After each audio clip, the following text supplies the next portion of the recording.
Welcome to Leadership Rules, where we believe leadership isn't just a role, it's a way of life. Whether you're leading a team, a community, or simply leading yourself, we're here to help you unlock the rules to lead your life with purpose and impact.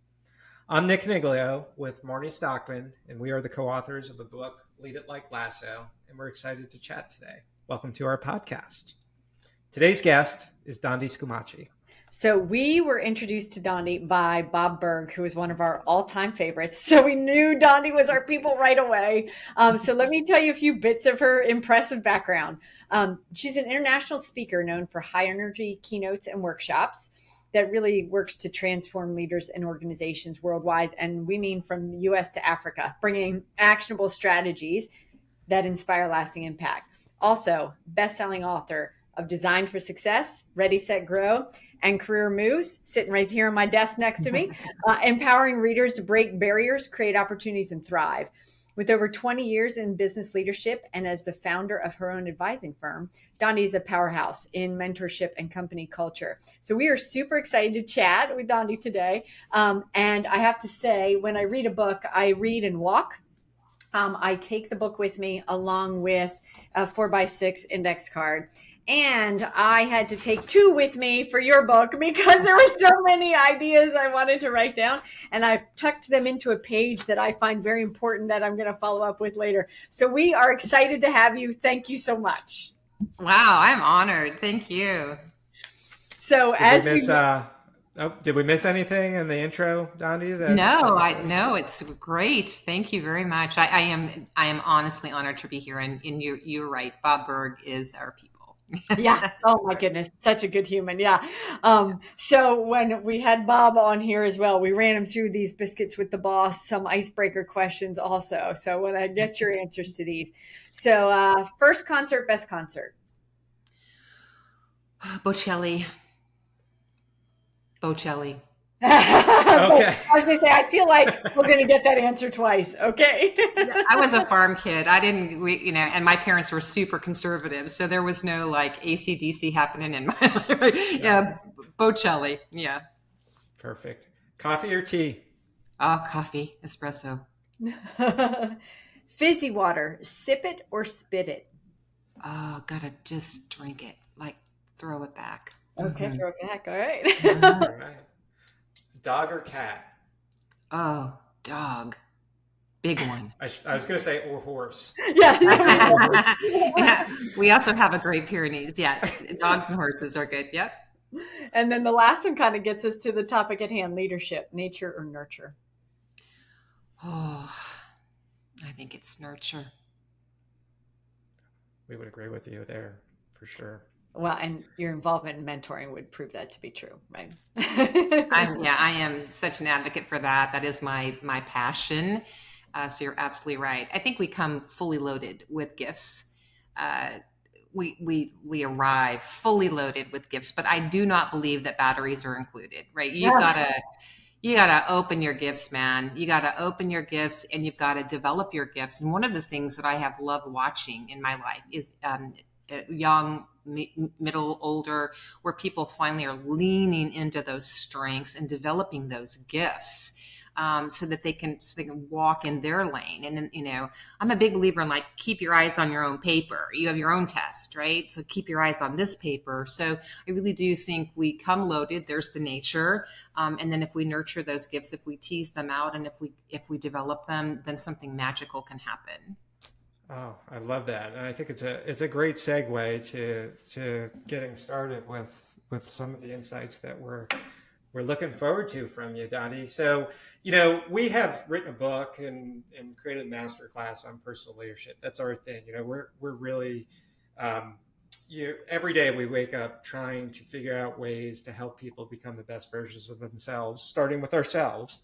But one of the things that we realized is, when people have provided us feedback on both our masterclass and our book, they've said, "Oh my gosh, I wish I would have focused on myself sooner." Right? It makes so much sense once I've actually done the work and I've explored my gifts, to put it in your words, right? And we're curious from your perspective, and I know you have a lot of experience working with people, mentoring people.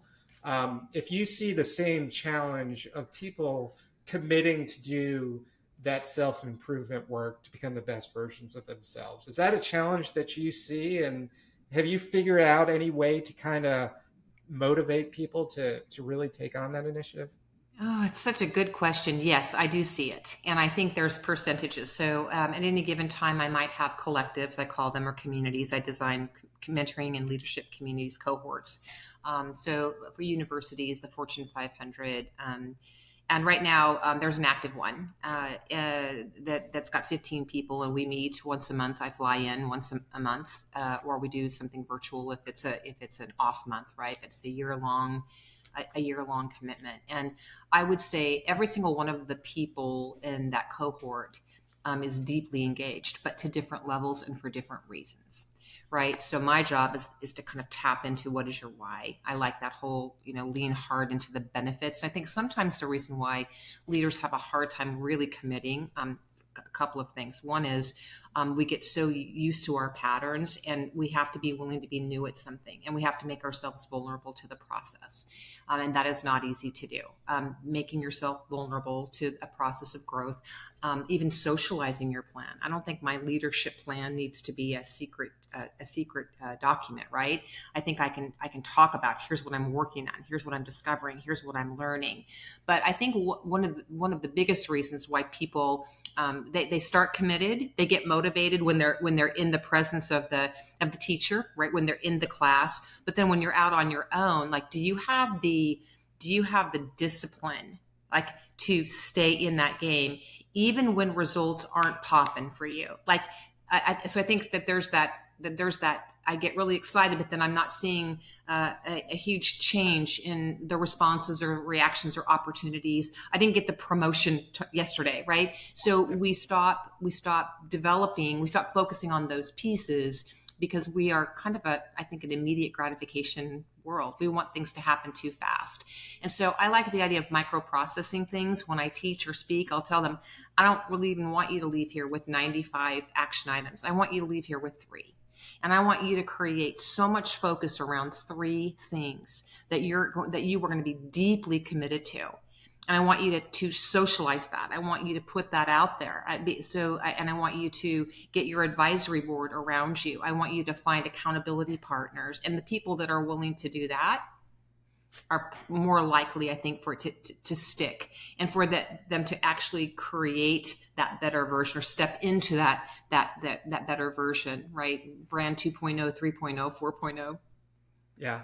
Yeah. Do you find that people struggle to find that advisory board, those accountability partners, or do you think, is that part of, working within the cohort? Is that immediately built into the people that you're working with, or You how do can, you yeah, you suggest that can people build it find it? into a cohort. You can actually create sort of that the interdependencies. I love what Dr. Covey talked about, that, like, we come into the world so dependent on our caregivers for everything, and then as we start to grow up, we maybe the throwing of the elbows. That's when the 2-year-old says, "I can do it myself," right?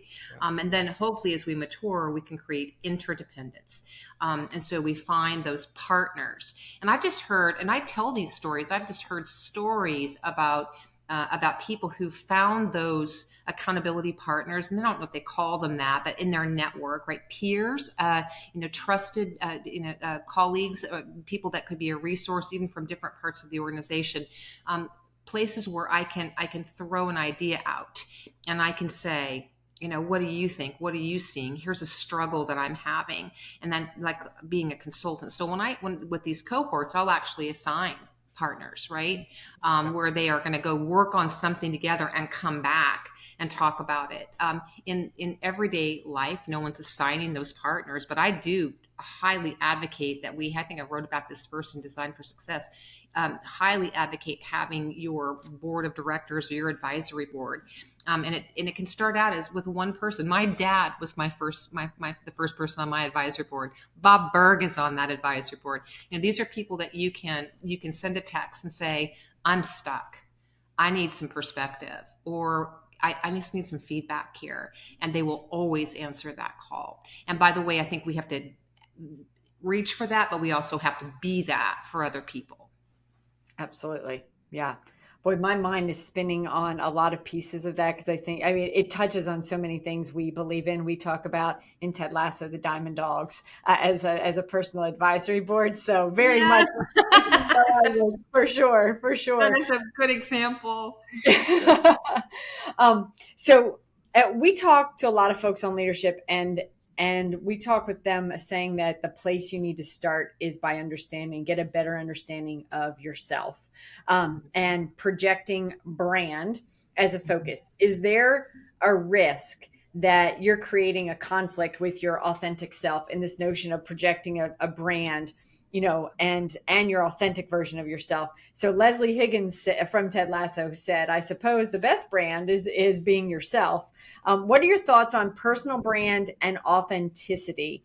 So, like the importance of personal branding. I sit before you with the most tragic branding story that you've ever heard. Oh, okay. Young executive, grew up in banking, had great mentoring. My father's a was a Cherokee Indian, and so I'm part Cherokee Indian. And I'm very proud of that. I wore my hair, hard to imagine now, but clear past my waist, and it was always in a braid, which is fine. You can have long hair and you can put it in a braid. But I didn't stop there because I have that kind of personality that I'm just going to keep adding a little fire. So I then didn't have normal clothes. I had a weaver, I had tunics, and I had bells and shells and beads and feathers out of my ears. And you could hear me coming literally 10 minutes before I got to the executive suite. And at the time, I think I was the youngest vice president in this firm. And there was a partnership coming up. They had junior and senior partners, and one of those seats was coming available. And I thought it would be me. I was sure it would be me based on my results. And when my beloved leader called to tell me that they had chosen someone else, he said, "Here's the thing. The board adores you, but they're terrified of you. And they do not understand this whole thing that you do. This role, you would be the role model for the bankers down the entire West Coast, and we don't want them to dress like that, right?" And he said, "You have a tendency to kind of treat the rules like they're options, and we also don't want them to do that. So we've picked someone who might not be as prepared, but probably fits the role." And I remember saying to him, "You cannot tell me how to dress." And he said, "I would never do that. I would never presume to do that. But this is a bank. There is a uniform. And if you don't want to suit up, you should expect to sit on the bench." So I had to back up and make some decisions. And I'm not terribly good at it. I went and got some suits. I cut my hair, obviously. Yes. But I will tell you what I realized was I was working so hard at being authentic that I was creating so much noise around my brand. You couldn't really, it was distracting, right? So I think that for me, the branding should certainly be authentic. But if you create too much noise around it, if you just, to me, I just kept scaling it. And so I think at some point, the authenticity, I think, isn't even. I'm curating a topic right now and getting ready to present it. It's on leadership presence, and I'll be presenting it tomorrow, actually, for one of my clients here in San Antonio. And one of the things we talk about is it's not really even your brand. Really, it isn't even about you. It's about how people feel when they're with you. It's about what they do when they leave you. It's about what they're believing and thinking. And so I think some of the authenticity, we take the pressure off of ourselves if we stop thinking about my brand and how I look and how I sound, and we flip it over to say, how does it drive value? How do I create value for other people? And then I can move into this authentic place. Because I will tell you, all of that craziness wasn't creating value for anyone else. I think that in the wake of the work that we do with our brands or any kind of leadership or presence, in the wake of the work that we do, there should be a residue of value. And that's Bob Burg right there, right? What is it? The value left behind. It's just that, people should, when you leave their presence, there should be a little of your brand residue that helped them be better, more prepared, more confident. I think that the bottom line is, does your brand inspire confidence in you, and does it inspire confidence in other people? I It's love that. interesting you say that. I Yeah. want to tell a little story from when I was a teacher. I was being observed, and I told some little tale of my life as I did while teaching. And the next day, when the observer wasn't in the room, one of the students said, "Miss Stockman, like, you told a story about yourself while there was an observer in the room. Like, you don't care if somebody's in the room or not in the room. You're the Mm. same version of you all of Ah, the I love time." that. And then they said, "But Miss," and I said, "I don't want to hear stories about other teachers, right? Like, I do what I do." But Mhm. they wanted to tell me about how other teachers acted fake when there was an observer in the room. And I said, honestly, if you don't feel like you're doing the right job all of the time, then Mhm. you do maybe act differently. And so just think about that. Like, I'm comfortable, like, that story I felt like was important to engage you and get your attention. So yeah, why would I not tell it in front of someone else? They're like, "Oh, that's something to think about." So And I think what you just described, authenticity invites authenticity, mm, right? So masks attract masks. If I put on some mask and I'm pretending, then that invites other people to do the same thing. So there's nothing real happening. And I yeah. think that confident leaders are willing to say, in fact, in the mentoring communities that I design, we have a deck of cards, and there's protege cards and there's mentor cards, and they're not cards that you. There's a question on each, right? They're not questions that you answer. They're questions you ask of your mentoring partner. So, for example, the proteges will ask their mentors, "What is the hardest business lesson that you learned, and what did you do about it?" Or tell me a time when you failed, and how did you recover? And the mentors just move into that space, and it creates such an authentic atmosphere where nobody has to pretend like I'm positioning in my head. And I often laugh with the authenticity thing. I'll start out on the platform looking okay. By the end of it, my hair is a mess. And because my rule is, once I'm up here, it's not about me anymore. It's about you. And Yeah. so if my lipstick is faded or my mascara runs a little bit or my hair gets a little messy, I don't care. As long as, and by the way, I used to think it was about people liking you. That was that was hard. Like, I had that people pleasing gene. And the worst case scenario for me was if someone didn't like you. And I had to really reprogram that. It's not about you at all. It's not about people liking you or not liking you. It's about, are you driving value for them? It's not about you. And the moment that I just figured that out, I was completely liberated. And it's not that I want people not to like me. Like, Yeah. I'm not happy if that happens. But if I got you to think, if I created a different pattern of thought for you that could release the potential inside of you, or could help you attract more opportunities to yourself, then I've done my job. And people will like. I mean, you're preaching there, right? Because both Marnie and I are people pleasers, right? And I think, and Marnie probably, um, got there quicker than I did. But the introduction of the Go Giver and the law of value, right? Creating value is really what helped me, similar to what you were saying, kind of get past that whole notion of, okay, do they like me? Is that what Do do I people sound think of okay? Do I me? look okay? Yeah, Yeah, I exactly. agree with you. And but you're also reminding me of something, that when we free ourselves up from all of that noise in our head, like getting all up in our own head, then we are more present. And Absolutely. that is more authentic, right? So I Yeah. mean, it really does kind of create that whole, I think, the willingness to be vulnerable. Patrick Mhm. Lencioni talks about that too, the willingness to just make yourself vulnerable in the right ways, in the right moments, but not having to have all the answers. I'm learning something right now that is it's a new sort of awareness, because one of my daily questions is, and my asks is, show me what I believe that isn't true. I want to show me what I believe that's not true about me, about the world, about the future. Just show me what I'm believing that is not true. That's a prayer that I say. So one of the things that I have discovered recently is that, um, as a leader, one of my tendencies is to fix, answer, and solve. Hmm. Like, if you come to me and you have a problem, it's like, okay, here's what we're going to do. Like I will go into full blown, here's what we're going to do. 1, 2, 3. Here's a model. Here's a book. Read this chapter. Get back with me. And I go into that whole I will fix you. What I'm learning is that is very ego based, and it is about my need, right? It is about my need to help, which really then isn't about you anymore. So I need to kind of move myself out of the way and do a better job of facilitating self discovery. It's not for me to tell you how to handle it. It's for me to help you find your own answers so that you can be the author of that success and that breakthrough.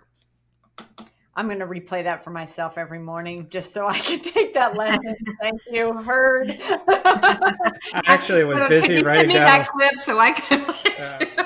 I was busy writing down a whole bunch of notes, and I was like, "Darn, I'm just going to rewatch this over and over again. That'll be much easier." So, lots of wisdom there.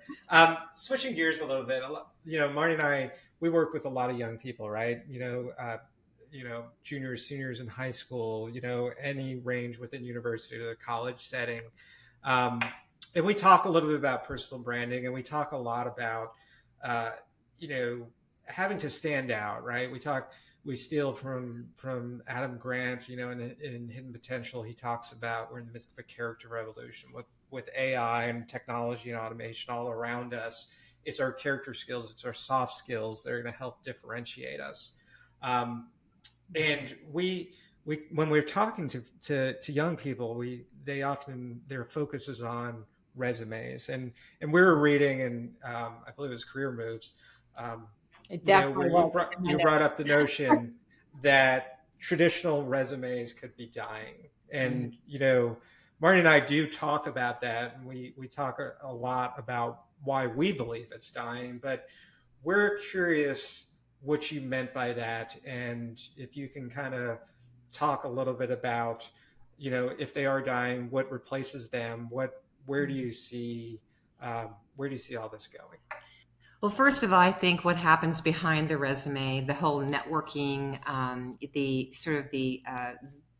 the research that I like one size doesn't fit all. I like the idea if your resume should, they should be clean. They should be very focused on the opportunities, like create your resume in the context of the future that you seek, right? So it's not just about, the old resume was, I'll just print out this resume and I'll send it to everybody. I'll just blank it. Now we do it digitally, right? Wow. So we just go out there and now we've got AI creating them for us. So it's not even an authentic voice. And by the way, AI can be really a great tool, but I'm a little, I used to teach project management early on, and I had my Gantt chart. I was doing everything by hand because my whole thing was I need to understand what's going on behind it before I start to automate it. And now my fear is that kids are automating it. And even adults are automating it without really doing the heavy lifting. I mean, think about SEO, right? Optimizing the search engines, if you will. I think this goes with your brand. Figure out what your lexicon is, what your keywords are, and those need to be part of your story. I think the new resume tells a story in some way. Maybe even as you move through the different compartments of your experiences, your education, there should be sort of a cadence that you're creating that there's a flow to it, right? So that someone could look at that and say, wow, this has really been an interesting evolution. But also then making sure that you're peppering your LinkedIn profiles and any of your digital media stuff should be using that lexicon. And it can't be words like when people say, when you talked about differentiating, so I know I'm preaching to the choir here. So when I work with people on their brands, and I'll say, what do you want to be known for? Well, what do you want to be known for? And remember, in value driven terms. And sometimes I'll hear people say, I want to be known as dependable. That just makes me want to yawn. Like, okay, so that's boring, right? You got to keep pushing on that. Like, okay, so you're dependable. So what? What is the difference that makes? Well, I show up on time. Okay, well, that's just baseline, baby. It's big deal. You showed up on time. What was the value?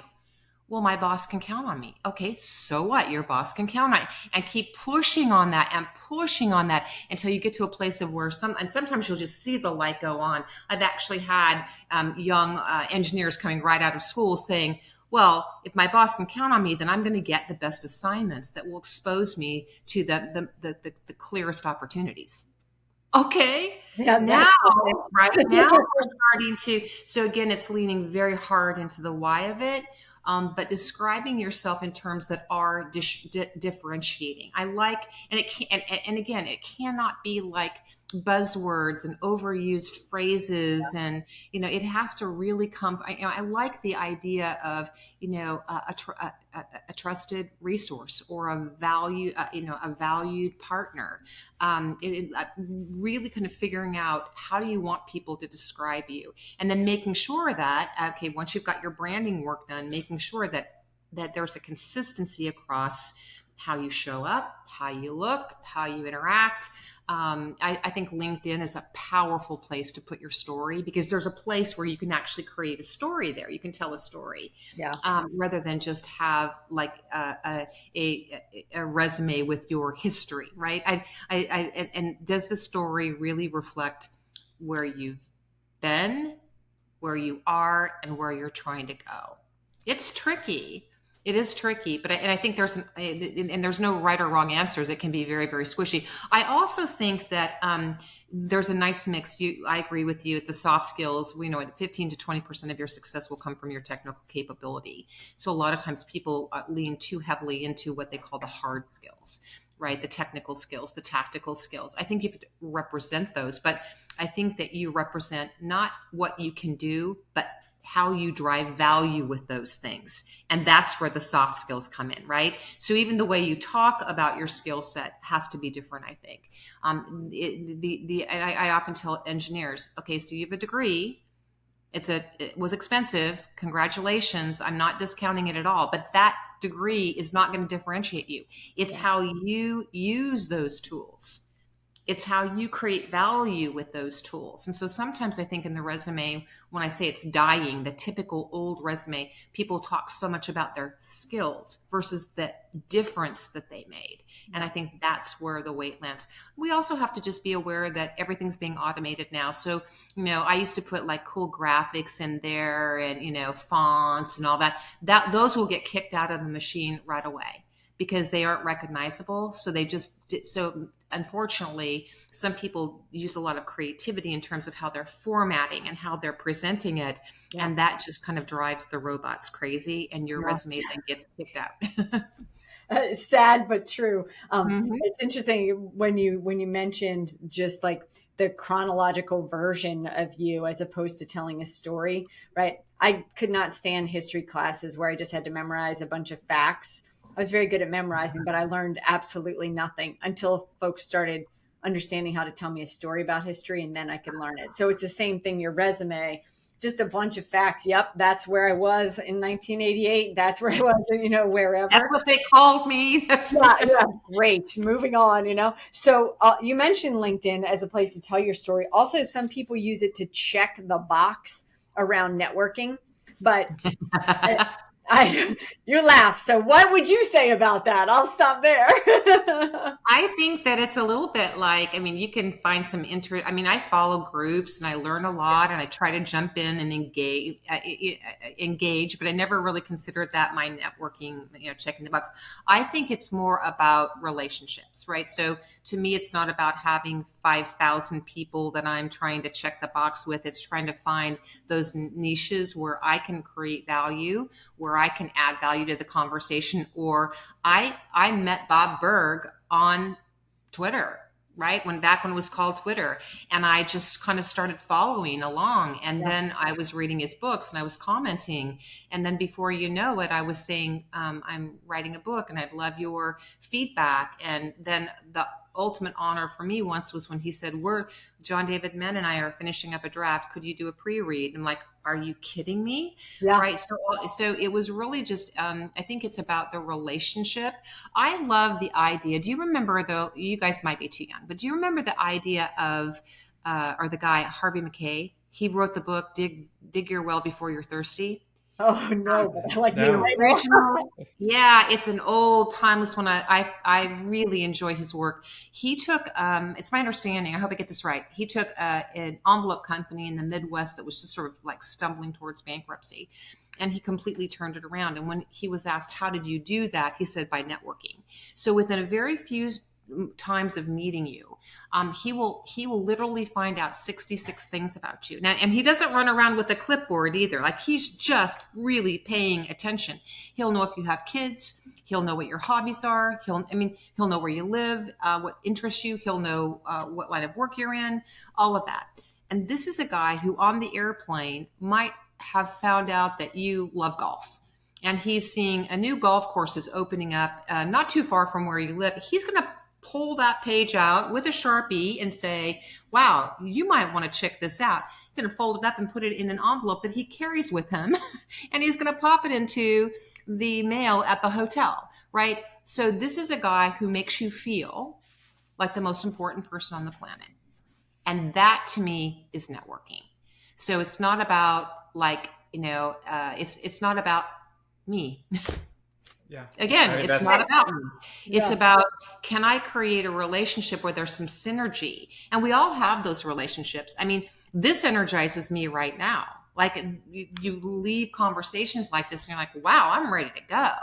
That to me, that's what networking is. But I will say this. I often, when I'm working with leaders, they're so focused on the people who look to them for leadership, which I get it. It comes from a very good place. Yeah. But when I tell them they need to be networking across the borders and boundaries of the organization and of the industry, and networking up as well, that it's really a 360 process, that kind of surprises them. But the bottom line is, when you're networked across the organization, your people are more connected to the broader perspective.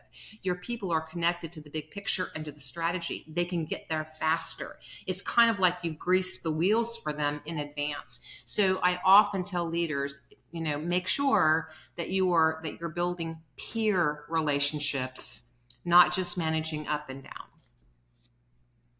so much gold. Yeah. This has been awesome, and we like to end each of these podcasts with a question that I feel like I know what the answer is going to be. But our question is: if you're known for one role, it's called the Dondi Scumaci role around leadership. That's really going to help drive success for someone. What is that one role? Compliance will never take you where commitment can go. Oh, okay. You can make people do stuff. You're a leader. You've got the power, you got the title power, but that's different than commitment, right? Yeah. Compliance is really, it's a little bit like driving down the freeway with the emergency brake fully engaged. You may be getting somewhere, but you are tearing up the car, Yeah. right? So it's the whole idea of, can you reach for commitment? And here's how you get there. You involve people, and that creates a sense of ownership, and ownership gives way to commitment. So if you want more commitment, you've got to go through involvement. Love that. Love it. Yes. So I just, as we finish up, can you tell folks where they can learn more about you and what they might want to learn from you? I mean, all the books, yes, go get them first. They're great. But tell me. Yeah, the books are all, you can find me at dondiscumaci.com. On all the socials, it's just dondiscumaci.com. The beautiful thing is, if you're close on spelling, it still gets to you. It took me 3 attempts, but I got there. And remember, there's only one C at the end. It's and there's no H. It's just implied. I'm married into this lovely Italian family, and apparently when they came from the old country, they dropped the C to Americanize it, right? Yeah. So there is a gift for all of your listeners up on my website. They can get a free copy of the first chapter of Career Moves. You just hit the link, and there's no signups. I'm not going to spam you. I don't have time to spam you. Yeah. But I would love it if people would connect with that, because it talks about that first chapter, introduces the story And it also offers this high performance zone model. There are 4 elements to it. I won't spill my popcorn in the lobby. I'll let you discover that on your own. But that first chapter, I think, has a lot of value to it, and it's my free gift to your listeners. Thank you. Thank you Excellent. so much. Yeah, I honestly, they should go get the book because I've read the whole thing. Like I said, I'm taking pages of notes, and I have a pile, like I have a shelf of read books, and then I have a smaller shelf of like, okay, these are the books I still need to take action on some of the elements, and yours is in that pile of like, go back, keep learning from this one.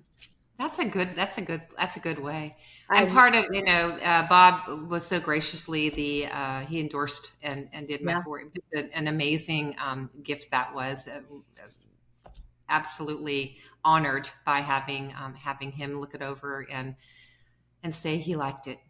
Oh, I couldn't agree more. I feel like we've become the surrogate Bob Berg fan club because we speak so highly of him all the time. But you're right; it's very like, yeah, his validation it feels way more than It is a validation. gift. It Yeah, really is a gift. I mean, he's just the talent there, and just the human that he is. I call him my mentor, and he says I'm his mentor, but yeah. he really is the mentor. Well, that is how he introduced me to you, as he said that you should reach out to my mentor, Dondi. So yeah, I hear you on that. Well, thank Uh, you so much for joining us. I really have taken 2 more pages of notes. Yeah. Learned I so my much. Thank you so pleasure. much. Such an honor. Thank you for the invitation. Thank you Oh, so much. thank you. I hope that we'll all stay in touch. Oh, 100%. Absolutely.